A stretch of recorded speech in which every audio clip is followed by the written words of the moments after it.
овдека треба да се посматра од два аспекта, од оној процесниот на кој што имавме долга расправија со колегата, каде што еве за прв пат во македонското правосудство некој ви ограничува право да располагате слободно со своите докази. Дури и ве обвинува дека го злоупотребувате процесното право. Право на секоја странка, тоа треба сите да знаат, е да слободно располага со предложените докази и истите да може у секое време на постапката, доколку смета дека не му се потребни, да бидат повлечени. Што е со нини, конкретниот случај со господинот Јовица Стефановиќ? Ние го предложивме него у евентуално доколку беа изведени значи лентата на која што он беше, и тоа го видовте и сите вие, доколку беше изведен као доказ до Ден Дончев, тогаш евентуално ќе можеше да се спори со Ден Дончев, кој што он не е директен учесник и ние никаде не тврдиме и никој не тврдел дека тој договарал со господинот Груевски давање на подкуп или било што. Ние тврдиме сосема спротивно.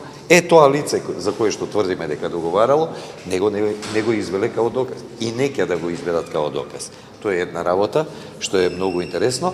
И многу интересно прашањето на кое што судот, дали вие сте давале подкуп на некого? Ја не знам кој е тој што ќе каже дека дал у оваа држава подкуп на некого. Па дури и да дал на вистина. Ден Дончев доставил изјава писмена дека не сака да сведочи. Не, грешите. Ден Дончев, ќе чуете можда тоа, Ден Дончев никогаш не доставил изјава и никогаш не кажал, не знам на кого, можда на вас, али баш би сакал да ја видам таа изјава. Не мене, така судот се изјасни. Не. Ден Дончев никогаш не доставил така изјава и прашање дали е, а денеска не го слушнате тоа, дали е обиден да се контактира, односно му се прати покана за ова време. Наспроти тоа, гледате, овој сведок е обезбеден.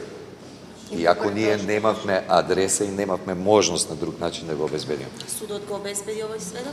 Ефикасно. На некој начин се преюдицира, значи, исходот од целиот судски процес. Тоа уште прошлиот пут го рековме и сметаме дека од прошлиот пут е јасно. Само чекаме да како ќе заврши.